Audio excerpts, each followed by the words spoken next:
Muy bien, hermanos. Inicialmente yo iba a predicar enseñar hoy, algo distinto. Iba a seguir con la serie del gran libro que estamos viendo, pero como ya hemos dicho aquí tal vez, o como algunos de nuestros dichos, entre los que están predicando o enseñando, era necesario que ese estudio estuviera un tiempo más en el horno, para que esté bien listo y bien cocinado antes de enseñarse. Así que debido a diferentes ocupaciones que había tenido estas semanas pasadas, decidí mejor enseñar algo distinto para poder ser fiel a lo que el Señor dice en su palabra y no estar ahí como que trastabillando. Y tenía pensado un pasaje de Gálatas, uno de Filipenses y otro de Efesios. Y no me decidía cuál de esos tres porque son como unos backups que tengo ahí, como unos enseñanzas que están en la banca listos para hacer el cambio y poder entrar en cualquier caso que sea necesario.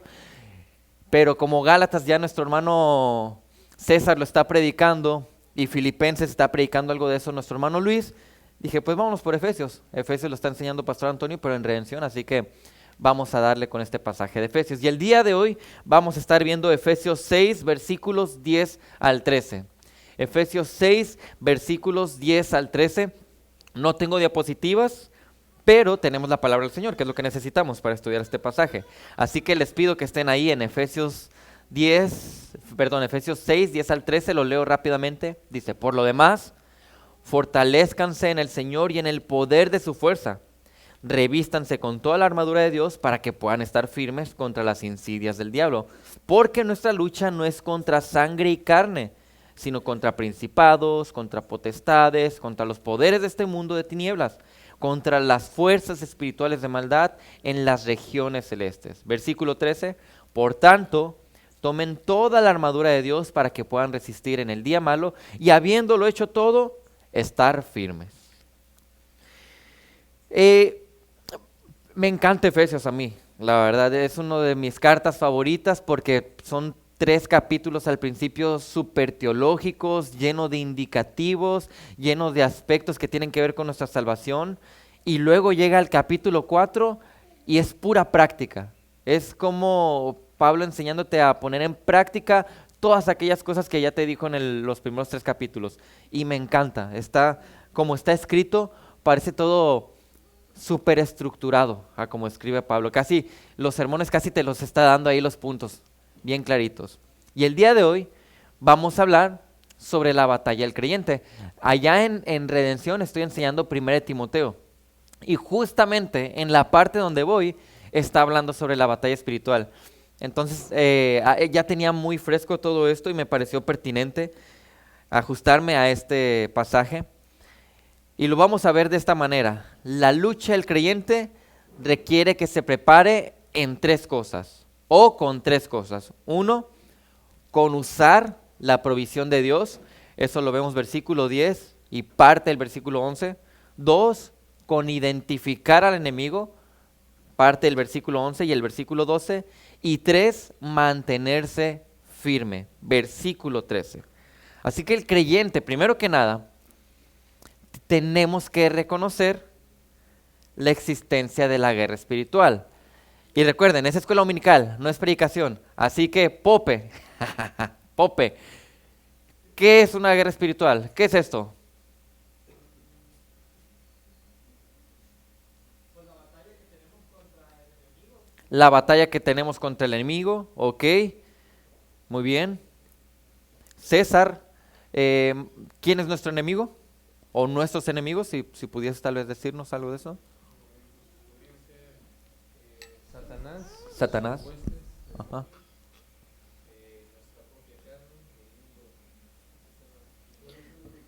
Sí. Gracias, hermano. Había dicho Satanás y sus huestes de demonios, el mundo y nuestra propia carne. Así es. Pero bueno, en ese contexto son los demonios, ¿no? Sí, en ese contexto está hablando de Satanás, pero podemos decir que incluso Satanás está usando el mundo, la filosofía y esos placeres, y también está usando lo que conoce nuestra carne para atacarnos. Así que creo que es correcto lo que está diciendo el hermano. Muy bien. Entonces tenemos una guerra espiritual. Ahora, Yosimar, ¿quiénes están en esta guerra espiritual? Ahí va Nata con el micrófono. Bueno, todos los creyentes, todos los que hemos creído en el Señor Jesucristo, podríamos pensar que todos los humanos, pero solamente los que hemos creído, porque los creyentes, los que no son creyentes, pues no guerrean, simplemente están metidos en este sistema. Los que sí tenemos que guerrear contra esta batalla espiritual es los creyentes. Así es. Y eso es importante, porque ¿qué pasa si yo no siento que estoy luchando espiritualmente? No hay nada que me está atacando. ¿Qué tipo de señal me está dando esto? Que tal vez ni siquiera soy creyente, ¿no? Puede ser. ¿Por qué no lucho? ¿Por qué no hay una lucha contra mí? ¿Por qué no estoy batallando contra mi carne? ¿Por qué no estoy luchando contra la filosofía del mundo que me empuja a hacer ciertas cosas? ¿Por qué yo no siento ningún problema en contra del diablo o las tentaciones que presenta? Pues a lo mejor es porque ni siquiera estoy luchando, ni siquiera estoy en esa guerra. Entonces es importante entender, el creyente está en una guerra espiritual. Entonces veamos cómo tenemos que prepararnos para esa batalla, para esa guerra. Y les repito, primer punto, usar la provisión de Dios. Vean lo que dice el versículo 10 y parte del 11, y vean cómo está hablándonos de esa provisión. Dice, por lo demás, fortalezcanse ¿en qué? En el Señor y en el poder de su fuerza. Otra vez, parte del poder del Señor, de su provisión. Revístanse con toda la armadura ¿de quién? De Dios, para que puedan estar firmes. Nos está presentando, nos está diciendo, miren, en esta batalla tú vas a enfrentarla, pero utilizando lo que yo te estoy dando. Si yo no estoy haciendo uso de lo que el Señor me da, no voy a estar preparado para pelear. Es muy importante. Si queremos salir victoriosos o estar firmes, que es parte de lo que dice aquí al final de lo que estamos leyendo, necesitamos adquirir, usar, que es el punto que estoy enfatizando, usar eso que Dios me provee. Pablo utiliza la frase, fortalezcanse en el Señor y en el poder de su fuerza. Su vida, la vida de Cristo, ahora es nuestra vida como creyentes. Su poder ahora puede ser nuestro poder para resistir. Su verdad ahora es nuestra verdad. Su camino ahora va a ser nuestro camino por donde nos dirigimos. Entonces su fuerza va a ser la fuerza que nosotros vamos a necesitar y utilizar para estar firmes. Apocalipsis 3:8 dice, vean, recuerden, está hablando aquí a las iglesias y dice, yo conozco tus obras, por tanto, he puesto delante de ti una puerta abierta que nadie puede cerrar. Aunque tienes poco poder, has guardado mi palabra y no has negado mi nombre. El poder en sí que nosotros tenemos para resistir no está en nosotros, sino está en que yo deje de confiar en mi poder y empiece a depender en el poder del Señor. Empiece a buscar las cosas que el Señor me ha dado para que yo resista la tentación. ¿Cuál puede ser una diferencia entre confiar en mi poder y hacer uso del poder del Señor? ¿Cuál creen que puede ser una diferencia? Por ejemplo, algunas personas se encuentran en una situación, digamos, de tentación, de prueba, de sufrimiento, de depresión, de ansiedad o lo que le quieras poner, y normalmente, si yo no puedo dormir, vamos a decirlo, vamos a poner este ejemplo, yo no concibo el sueño en las noches porque tengo mucho estrés, a lo mejor tengo mucha ansiedad, estoy batallando con cosas en mi vida, y normalmente, ¿a qué solemos recurrir si no podemos dormir? ¿Cuál es de repente nuestro escape? Esto me va a ayudar. ¿Qué hemos escuchado que es? Unas pastillas, ¿sabes? Bueno, pues no puedes dormir, échate unas pastillas para dormir. Pero ¿por qué voy a recurrir a unas pastillas? ¿Será eso lo que necesito? ¿Unas pastillas para dormir? Cuando veo que está apremiante mi situación. ¿Será un ataque del diablo? El que yo esté teniendo ansiedad, nervios, estrés, problemas. ¿Cómo lo puedo identificar? Bueno, hay que ir a la palabra. Dice que hay que fortalecernos con la armadura de Dios. Y hoy no vamos a ver cuál es la armadura de Dios, porque ese es otro tema que se puede exponer de manera muy detallada, pero sin duda tenemos en la palabra revelado que hay una armadura que el Señor ha provisto, la cual es espiritual, para que yo justamente esté preparado para resistir esas pruebas y esas tentaciones que voy a tener. Pero si estoy buscando la salida fácil por mis fuerzas, por mis ideas, que es mucho más sencillo ir y calmar mis síntomas en vez de tratar el problema profundo, no estoy luchando en esta batalla espiritual. Incluso podemos verlo dentro de en el desánimo, podemos encontrar que la palabra nos anima a un gozo, enfatizando que ese gozo se basa en el poder del Señor. ¿Qué versículo es bien famoso por hablar de eso? El típico versículo que se van a poner los deportistas o que van a usar los estudiantes para sacar un 10 en su examen. Todo lo puedo en Cristo que me fortalece. Exacto. El contexto es, el Señor te está dando toda la fuerza para que en medio de tus pruebas tú puedas desarrollar el gozo. Todo lo puedo en Cristo que me fortalece. Yo puedo en el Señor, a pesar de todo, seguir teniendo gozo. Entonces lo importante no es la fuerza que tengamos, sino cuál es la fuente de ese poder. Porque si la fuente es esta persona, no hay batalla. La fuente siempre debe ser el Señor. Eso es fundamental. ¿Qué es fortalecerse entonces? En el Señor y en el poder de su fuerza. Porque es lo que está diciendo el versículo 10. ¿Qué es fortalecerse en el Señor y en el poder de su fuerza? ¿Qué piensan que es, hermanos? ¿Cómo te fortaleces en el Señor y en el poder de su fuerza? Hermana, adelante. Ahí va el micrófono. Listo, hermana, ahí está. En mi experiencia y que de lo que estabas hablando, pues también lo experimenté yo, ¿verdad? Llegué a la conclusión de que solamente en Él podía yo encontrar pues lo que estaba necesitando en esos momentos bien difíciles de depresión, de ansiedad, que nunca usé medicamentos, una vez que mi papá me llevó nada más. Pero al final dije, pues, si tu palabra dice que puedo salir de todo esto, pues, ¿cómo lo voy a hacer? Pues involucrándome de lleno en buscarle a través de la palabra, a través de la oración, de involucrarme más en lo que era de las cosas del Señor, llenarme de todo eso, para cuando viniera crisis o algo, me aferraba a lo que la palabra de Dios me decía, y pasaban las crisis, pasaba todo eso, pero siempre aferrándome a lo que leía, a lo que el Señor me daba, a sus palabras, y en esperanza también, teniendo esperanza de que en Él iba a pasar todo eso por lo que estaba pasando. Entonces, para mí, en el poder de su fuerza, que es pues su Santo Espíritu en mi vida, dándome la capacidad, su gracia, la capacidad de poder pasar esos días pues, y esperar otro nuevo día en Él, porque pues muchas veces la prueba no es de un día, de 2 días, es de tiempo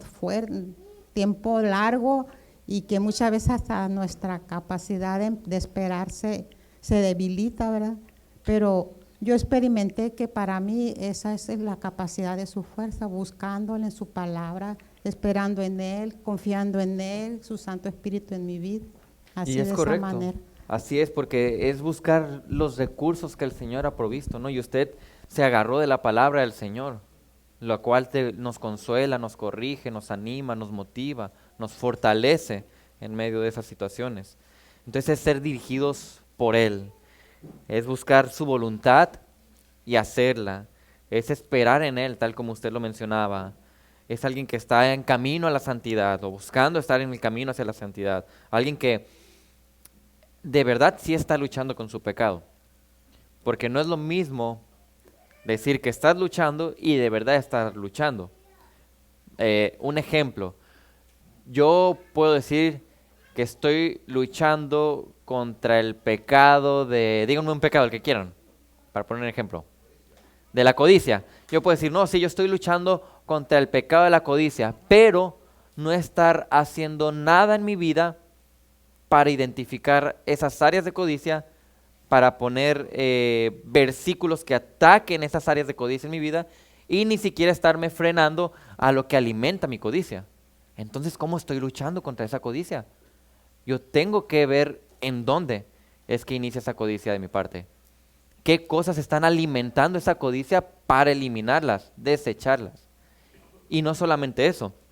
Platicamos en varones la última vez que esto y de hecho está muy relacionado con la santificación que estuvimos viendo ahí en Portavoces.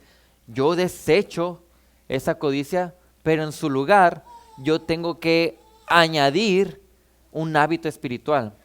Cuando yo desecho un pecado, yo añado algo. Es lo que vemos más adelante también ahí en Efesios. Habla, el que mentía, desecha la mentira, pero ¿qué hace ahora? Habla la verdad. El que robaba, desechó ese pecado de robo, pero ¿qué hace ahora? Trabaja para compartir con los demás. Eso es revestirse, prácticamente. Y es parte del proceso de santificación. Yo desecho ese pecado, pero añado este hábito ahora, que es un hábito espiritual.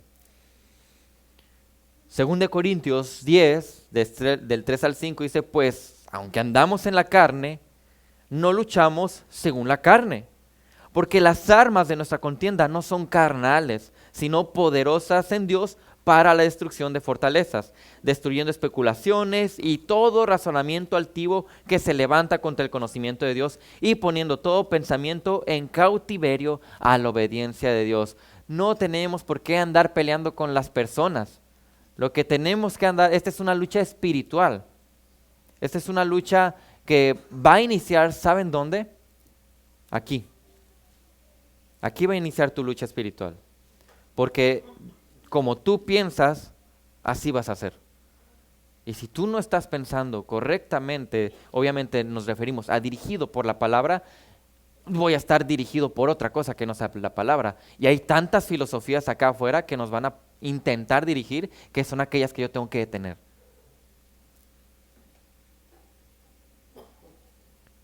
Vean ahí el versículo. Por lo demás, fortalézcanse en el Señor y en el poder de su fuerza. Versículo 11 de Efesios 6, revístanse con toda la armadura de Dios. Esta palabra revístanse tiene un significado de una acción que se realiza una vez por todas, pero que tiene como un resultado permanente. Entonces yo estoy desechando ese pecado, pero ya estoy viendo el resultado permanente que va a haber, el desechar ese pecado. Y la armadura de Dios, que es mencionada más adelante también en ese mismo capítulo, no es algo que un creyente se pone y se quita según cómo se sienta. Bueno, no sentimos que el diablo nos está atacando ahora, pues vamos a quitarnos la armadura. No, no funciona de esa manera. Es algo con lo que debemos de estar vestidos permanentemente. ¿Por qué? ¿Qué pasaría si en aquellos tiempos un soldado romano que está en la guerra dice, bueno, ahorita no estamos siendo asediados, me puedo dejar por allá mi espada, mi escudo, quitarme el casco, la armadura, porque ahorita no hay guerra? ¿Qué pasaría si de repente llegan a atacarlos? No lo agarrarían alerta a esta persona, ¿verdad? Y posiblemente sería atacado y destruido. Nosotros no sabemos cuándo, cómo y de qué maneras nos está atacando el diablo. Sabemos que lo está haciendo, pero como no sabemos cuándo, ni cómo, ni dónde, yo siempre debo estar alerta y preparado con lo que el Señor me ha dado. Judas 24 dice, y a aquel que es poderoso para guardarlos a ustedes sin caída y para presentarlos sin mancha en presencia de su gloria, con gran alegría. Es el Señor, a final de cuentas, ¿no? El que nos sostiene y es su poder el que nos va a apoyar, pero depende de mí estar usando lo que Él me da. No estar recurriendo a mi fuerza o a cosas externas para tratar asuntos que tienen que ver con mi vida y mi espiritualidad. Hay debates sobre si hacer uso de las técnicas del mundo para llenar la iglesia de más personas. Hay debates sobre si debemos de usar la psicología para tratar esos temas que van con el alma. Porque dicen, no, es que el cuerpo lo trata la medicina, el espíritu, el Señor, y el alma, la psicología. Suena muy padre, ¿verdad? Pero es una mentira terrible. Y si yo no estoy pensando correctamente, me puedo desviar para un lado o para el otro. Hasta aquí, hermanos, ¿una pregunta o algún comentario?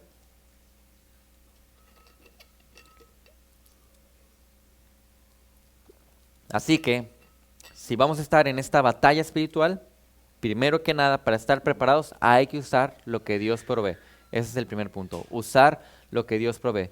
El segundo es identificar al enemigo. ¿Cómo voy a luchar? ¿Cómo voy a estar preparado para la batalla si no sé contra quién es que estamos luchando? Vean lo que dice Efesios 6, en la parte final del 11 y el versículo 12 dice, contra las insidias del diablo. ¿Qué son insidias, hermanos? ¿Qué son? Ajá, insidias. Dice, contra las insidias del diablo. ¿Quién dijo eso? Ataques, son los ataques del diablo. Dice, porque nuestra lucha no es contra sangre y carne. ¿Qué significa esto? No estamos peleando como tal contra las personas o lo humano. Dice, sino es contra principados, contra potestades, contra los poderes de este mundo de tinieblas, contra las fuerzas espirituales en las regiones celestes. Así que el enemigo que identificamos, contra el cual necesitamos la fuerza y la armadura de Dios, es Satanás. Ese es nuestro enemigo, es el diablo. Él nos está atacando, dice. Las insidias o las asechanzas, y la palabra insidias incluso tiene como detalle interesante que se refiere a métodos. De tal manera que te está diciendo, mira, el diablo, ¿el diablo qué es? Para que lo entendamos. ¿Qué es el diablo? Sí, bueno, déjenme ser más específico. ¿Qué especie de criatura es el diablo? Es un ángel, ¿no? Porque sí, cochino el diablo y mentiroso y eso. Pero es un ángel, ¿verdad? Un ángel caído. Y los ángeles como especie son superiores a nosotros en inteligencia, por lo menos. En poder también. Entonces, dice que estas insidias se refiere a, mira, cuídate de los métodos de ataque que tiene el diablo, dando a entender, él es alguien estratégico. Esta es una batalla espiritual. Velo como un estratega militar que está tratando de atacarnos. De esa manera. Incluso, si vemos el pasaje, nos está hablando Pablo del sistema demoníaco tan ordenado que tienen. Dándote a entender, mira, cuidado. Hasta están divididos, ¿no? Hasta parece que tienen una jerarquía. Y bueno, ahorita abundamos más en eso, pero hay que entender esto, hay que tener cuidado contra estos ataques que provienen del diablo de una manera incluso metódica. Incluso esta palabra insidias es un término que se utilizaba básicamente en depredadores, pero este tipo de depredadores que estaban esperando el momento adecuado en el cual sabían que su presa iba a estar vulnerable y atacar.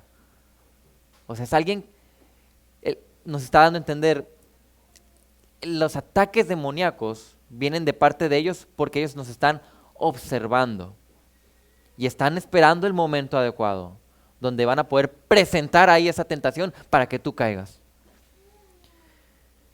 Vemos esta característica presentada en el diablo, ¿verdad? Primera de Pedro 5:8, sean de espíritu sobrio, estén alerta con sus ojos abiertos, y lo dice su adversario, el diablo, anda al acecho como león rugiente, buscando a quien devorar.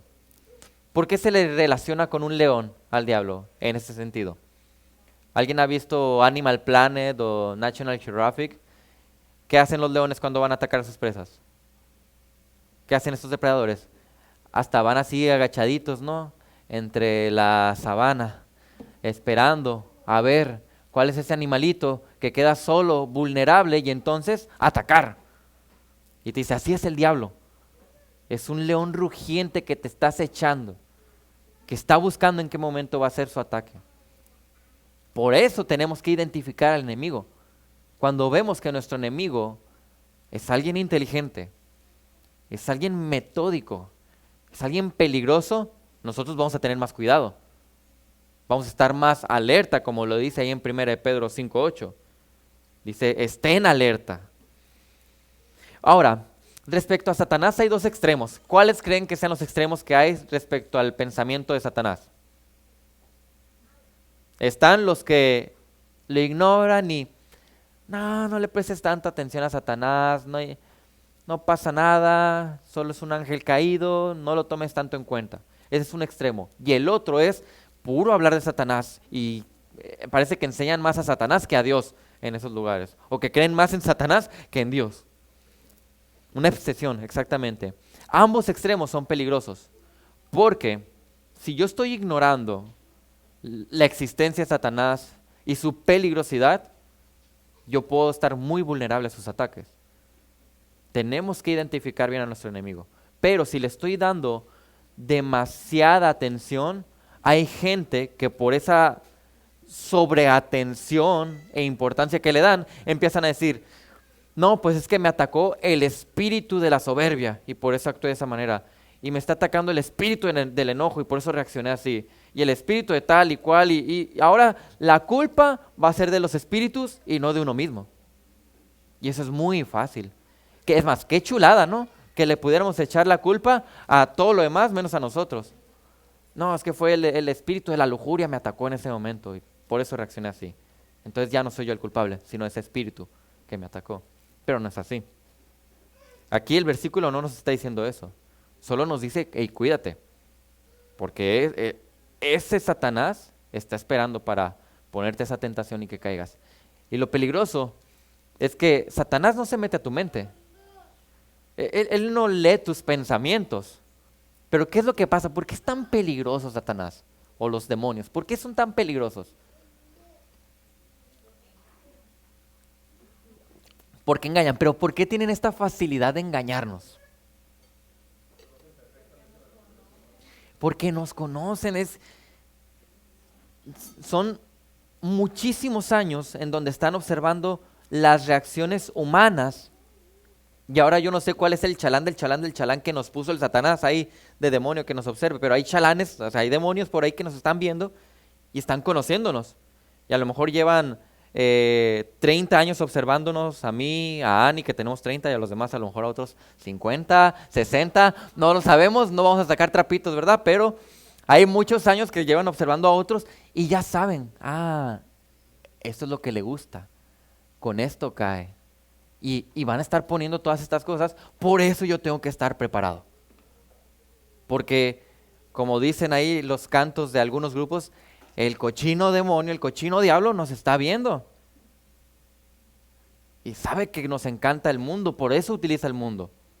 Sabe que a nuestra carne le encanta eso, por eso pone esas tentaciones. Ahí va el micrófono. Listo. Aún en nuestro ambiente que le llamamos reformado, tristemente escucho que dicen que Satanás me puso este pensamiento. Estoy orando y Satanás me puso este pensamiento. Eso es falso. Satanás no mete pensamientos. Satanás induce a que tengamos ciertos pensamientos, que es diferente. Bajo ciertas situaciones, imágenes, circunstancias, puede inducir a que nosotros pensemos, pero usando nuestro pecado. Pero Satanás no me pone pensamientos. No le echemos la culpa a Satanás en ese sentido. Ciertamente, sí. En ninguna parte de la palabra se nos habla de que ellos tienen la capacidad de entrar en nuestra cabeza. Exacto. Ellos saben cómo reacciona nuestra carne, ¿no? Porque nos observan. Y es interesante, porque todos somos diferentes y todos somos vulnerables de manera diferente a diferentes cosas. Pero el que yo sea más vulnerable a cierto pecado, ¿justifica que yo actúe de manera pecaminosa? Si yo soy más vulnerable a caer en el orgullo, ¿justifica que actúe yo con orgullo eso? No, ahí va, Tato, ¿sí? No es pregunta. ¿Pudiéramos pensar que Satanás es el padre de la psicología? Sí. Totalmente. Sí, porque es una idea que va en contra de la Biblia. Entonces no podemos recurrir para nada a la psicología. En cuestiones que tratan del alma, ¿no? No. En cuestiones espirituales, la psicología no tiene nada que hacer ahí. Porque la psicología es una filosofía que va en contra de la palabra. Ahora, la psicología, pues te da ciertos datos, ciertas estadísticas que a veces, y solo en ciertos casos, pueden ser útiles para algo, pero no para tratar cosas que tengan que ver con mi corazón o con mi alma. Porque, ¿qué dice la Biblia que nos ha dado el Señor para tratar eso?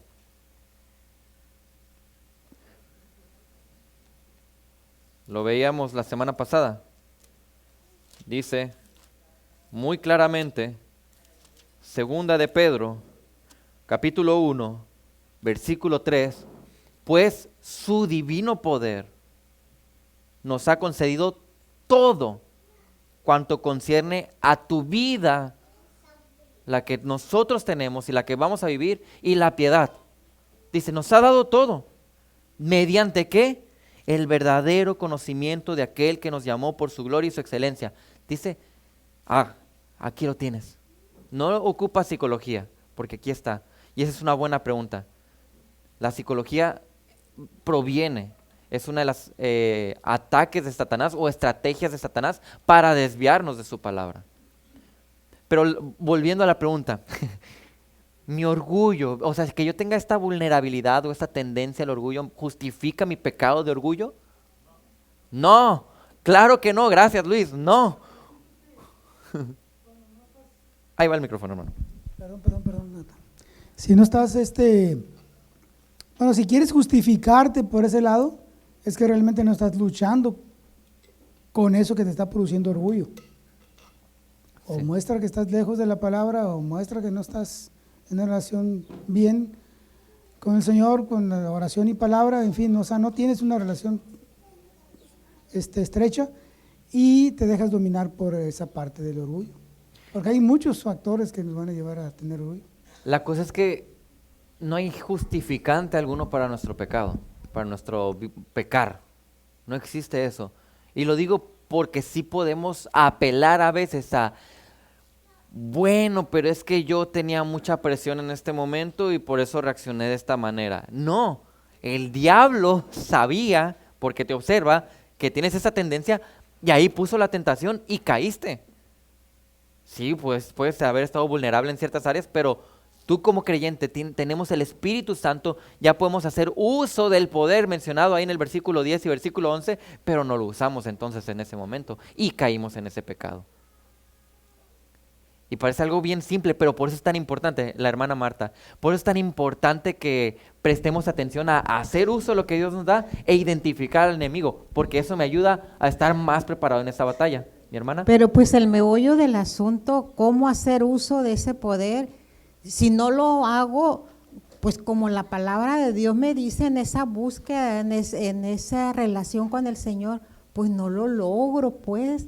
Entonces, si yo estoy alejado de lo que se refiere a todo el contexto de los negocios del Señor, y soy cristiano, sí, pero no me involucro, pues sigo viviendo de esa manera porque no tengo las herramientas, no tengo las armas que la palabra me da para poder vivir de esa manera victoriosa, pues. Y tal vez uno puede decir, bueno, pero es que ¿cómo me voy a fortalecer? ¿Cómo le hago para estar más fuerte espiritualmente?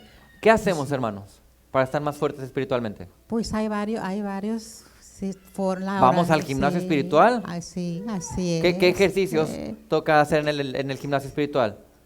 Pues está la ¿Cuál? palabra, la orar, la Exacto. servir, congregarse, servir, todo lo que concierne al reino del Señor. Hay hábitos, hay disciplinas las espirituales que disciplinas. nos van a ayudar a estar Sí, más sí. fuertes cuando llegue esa prueba. Así es. La hermana Ángeles, ¿sí?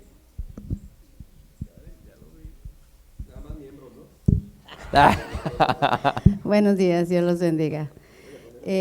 Sí, la realidad es que, por supuesto, orar, leer, sobre todo creerle al Señor, ¿verdad? Él está al pendiente de nosotros, confiar en Él, tener esa relación que Tal vez es difícil porque no podemos verle, pero cuando le creemos y empezamos a voltear cada vez que batallamos con algo, porque cada uno de nosotros batalla con diferentes pecados y somos responsables y podemos ir a su trono de gracia cada día para recibir eso que necesito, ese poder que viene de Él. Sí, y es parte importante porque ayer teníamos reunión de jóvenes y hablábamos de, bueno, yo como joven, ¿cómo puedo tener una vida entregada al Señor? Bueno, decíamos, hay que, por ejemplo, Hechos 2:42 decía, cuando se inició la iglesia, que se dedicaban a la enseñanza de los apóstoles. Entonces yo tengo que estar empezando a cambiar mi forma de pensar para que sea la forma de pensar de la Biblia. Y luego decía que están en comunión, hay que vivir en este tipo de comunidad. Luego decía, y se dedican al partimiento del pan, entonces tengo que obedecer a mi Señor. Pero también dice que se dedicaban a la oración. Y la oración tiene que ver tanto con una relación con Él como una dependencia a Él. Así que son ambas, sí, precisamente. ¿Sí, Pastor Antonio? Sí, a veces siento que nos perdemos o divagamos, ¿no? O sea, ¿cómo nos fortalecemos en el Señor? Pues ahí está Efesios. Ahí lo dice el pasaje, es muy sencillo. ¿Cómo me fortalezco en el Señor y en el poder? Y te lo dice 2 veces, te lo repite. Vestíos de toda, dice el pasaje de Efesios 6:11. Vestíos de toda la armadura. Y luego va al 13. Por tanto, tomar toda la armadura. Entonces, ¿cómo me fortalezco en el Señor? Ponte la armadura. ¿Cuál? Toda. ¿Cuándo? Siempre. Es todo. Ahora, el problema está, ¿cuál es la armadura? Ah, bueno, ahí sí profundiza. Así, tú quieres estar fortalecido en el Señor, ponte toda la armadura y úsala. Si no, no funciona. Sí. Así es fácil. Ciertamente, si no estamos usando aquello que Dios nos da, no vamos a poder resistir en la batalla. Y es interesante, ¿no? Aquí dice que nuestra lucha no es contra sangre y carne. Y es importante esto, porque lo que está haciendo aquí Pablo, para que entendamos contra quién es nuestra lucha, es hacer un contraste. Entonces, cuando me dice que mi lucha no es contra sangre y carne, o sea, no es contra algo humano, es para decirte, es algo contra algo espiritual. No les empieces a agarrar el coraje a ellos, a la persona que te cae mal. Son a lo mejor usados por el diablo para eso. No, dice, no, fíjate, es contra principados, potestades, los poderes de este mundo de tinieblas y las fuerzas espirituales de maldad. Y según la mayoría de los teólogos, esto es una representación del orden demoníaco. Esto demuestra en alguna manera, Pablo nos dice, chécate, hasta hay un orden, hasta están organizados. Pero el propósito de Pablo aquí no es explicar la jerarquía diabólica o demoníaca, sino darnos una idea de lo sofisticado que es el poder que tienen para poder identificar ese enemigo y estar más alertas o preparados.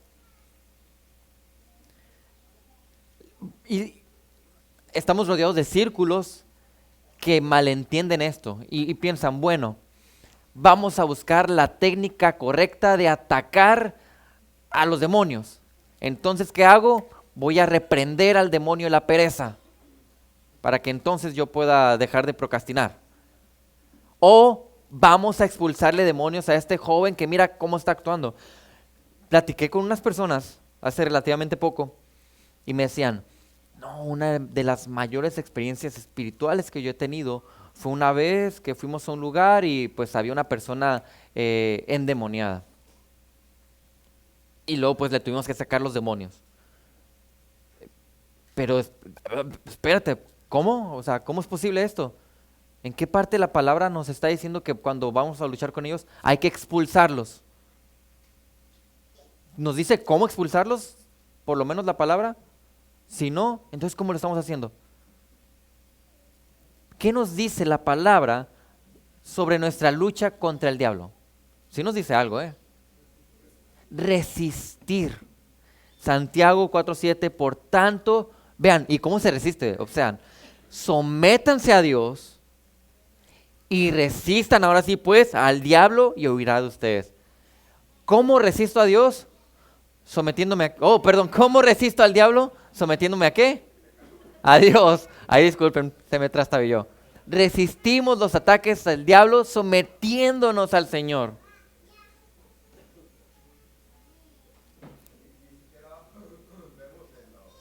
En los pasajes que hablan de los dones, no vemos nunca el don de expulsión, ¿no? O cuando vemos los requisitos para el liderazgo, jamás vemos que el pastor sea bueno para expulsar demonios, ¿no? Jamás vamos a ver esas cosas, ¿no? O sea, son distorsiones de las escrituras. Pero es importante entenderlo, ¿no? Porque vamos a toparnos en ocasiones con grupos que apelan a esto. Y hay que tener no una respuesta para debatir con ellos, sino hay que tener una firmeza bíblica que nos ayude a entender la verdad para yo saber qué voy a hacer contra sus ataques. Entender que yo no necesito reprenderlo. Es más, ni siquiera se nos llama a hablar con él. Nunca se nos ha dicho que hablemos con el diablo o los demonios, para empezar. Ni queremos, ni lo necesitamos. Solo tenemos que resistir sometiéndonos al Señor. Y hasta aquí, acerca del punto de identificar a nuestro enemigo, ¿hay preguntas, comentarios, hermanos? Que creo que... Yosimar, ¿levantaste la mano? ¿No? Ah, ok. Muy bien. Bueno, entonces, para poder estar preparados en esta batalla, hay que usar lo que Dios provee, identificar al enemigo y finalmente el último punto, mantenerse firme. Efesios 6:13 dice, por tanto, otra vez, tomen toda la armadura de Dios para que puedan resistir en el día malo y habiéndolo hecho todo, estar firmes.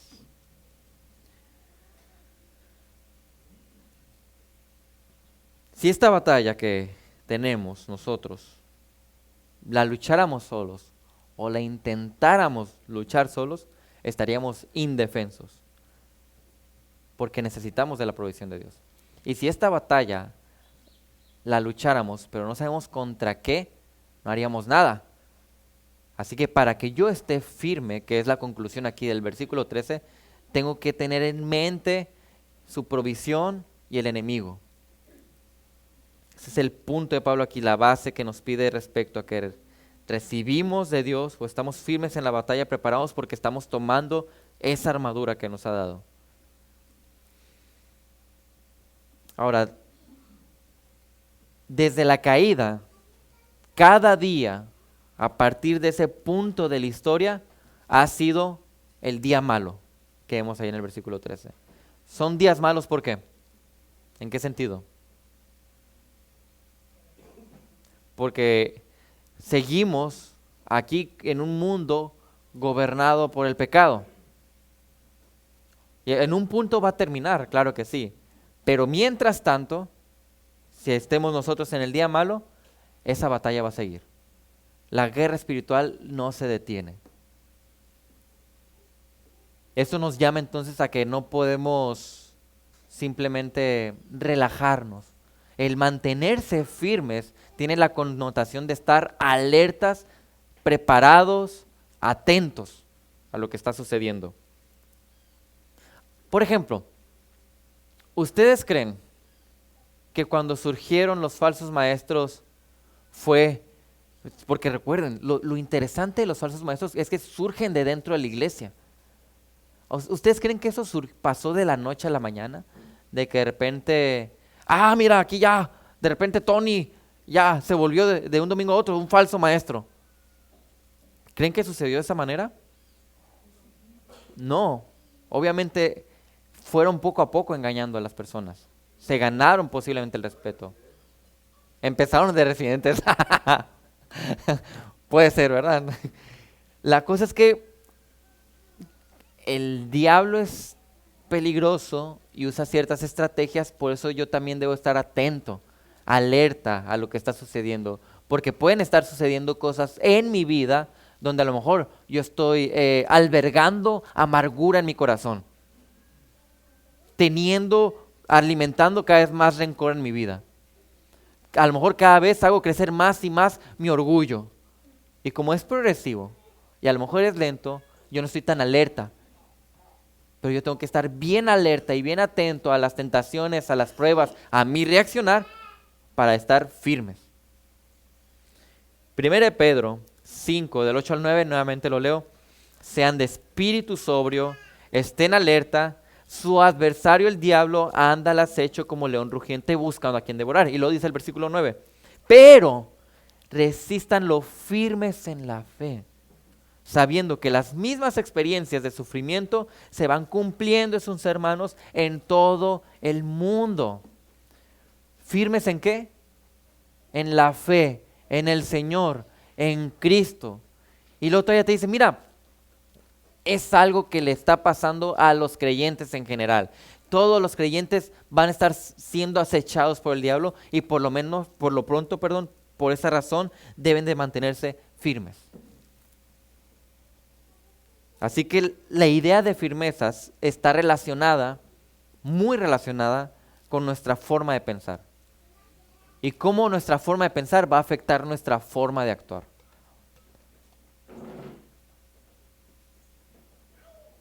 Por eso, parte fundamental de nuestra firmeza es estar firmes en Cristo y en su palabra. ¿Por qué su palabra? ¿Por qué es fundamental que estemos firmes en su palabra?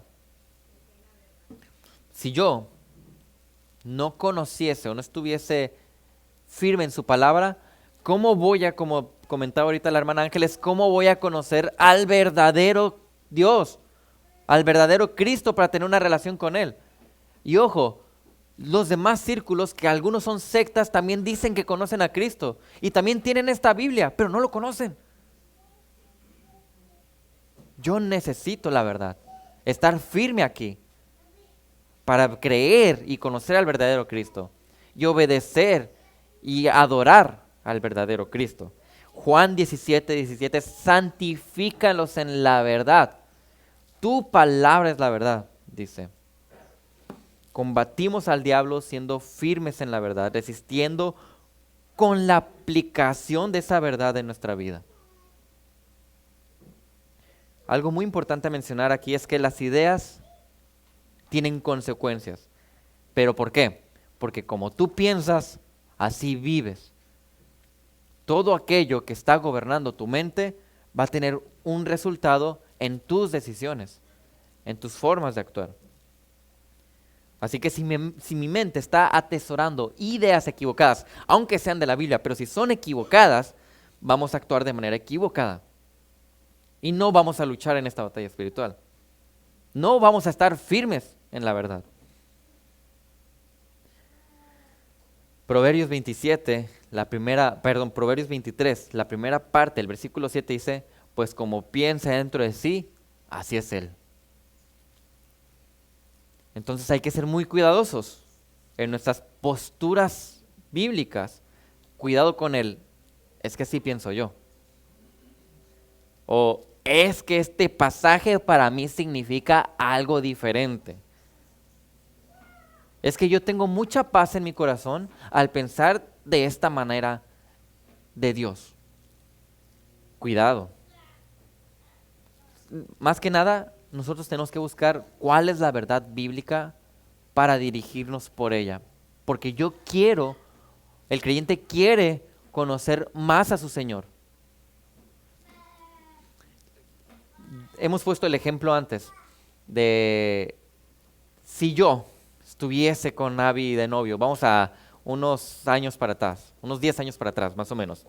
Entonces digamos que yo ando de novio con Abby, pero a mí no me interesa estar con ella. Ni siquiera le pregunto qué cosas le gustan o qué cosas no le gustan. Y no dedico tiempo a ella, ni siquiera estoy pensando en ella en el día a lo mejor. ¿Podrían decir ustedes que yo amo a Abby? ¿Podrían decirlo? ¿Por qué no? Porque cuando uno ama a su novia, quiere estar con ella, quiere conocerla, saber qué cosas le gustan y qué cosas no le gustan, y hacer cosas que le agraden, ¿verdad? Porque la amo. Bueno, ¿y qué hay del Señor? Así es como se fortalece la relación con la novia, ¿verdad? ¿Y cómo fortaleces tu relación con el Señor? Pues tenemos que conocerlo. Tenemos que saber qué le agrada y qué no. ¿Qué es lo que tengo que hacer para Él? Porque es una relación. Y hablando de estar firmes y de buscar mantenernos en la verdad, recuerden, esta firmeza se relaciona mucho con cómo pienso. Entonces, ¿cuál es mi proceso de pensamiento? Hablaba con unos varones de el marco teológico por el cual debemos regirnos. Y decíamos, mira, la base para cualquier verdad absoluta siempre es la palabra, porque esta es la única verdad absoluta. Así que como esta es la verdad absoluta, de aquí parte todo. Mis creencias, mis ideas, mi cultura, lo que tú quieras de tu forma de pensar, parte de aquí. Pero ¿y luego? ¿Qué va a pasar con lo demás? Bueno, ya después, si tú quieres, pues ahí tu razonamiento te puede apoyar a pensar en ciertas cosas para toma de decisiones o lo que tú quieras. E incluso ver el pasado, la historia, en cómo han sucedido ciertas cosas, tal vez te puede ayudar a pensar. Bueno, pues te puedes guiar poquito, cuidadosamente con la revelación general, pero al final, y como última opción, dejas las emociones y la experiencia. ¿Y cuál es nuestra tendencia? Es que me siento así que tomé esta decisión. Es que en mi experiencia ha sucedido así, así que tomé esta decisión. Y parece que volteamos el marco y decimos, no, pues emociones, experiencia, y la Biblia queda por ahí atrás. Por eso hay que analizar nuestro proceso de pensamiento. Porque mi proceso de pensamiento va a dirigir mis decisiones y mis acciones. Y eso me va a ayudar a identificar si estoy firme o no. Aquí empieza la firmeza. Y si esa firmeza no está cimentada por la palabra, vamos a ir para cualquier lado, pero menos en camino a pelear esta batalla espiritual.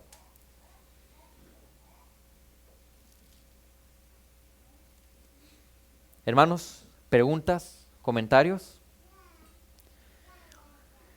Pues tenemos una batalla, todos. Cada quien tiene una batalla diferente por las tendencias pecaminosas diferentes que tenemos, por la vulnerabilidad distinta que tenemos, pero independientemente de eso, si queremos luchar y estar preparados, hay que usar la provisión de Dios, identificar bien nuestro enemigo y mantenernos firmes en la palabra. Vamos a orar.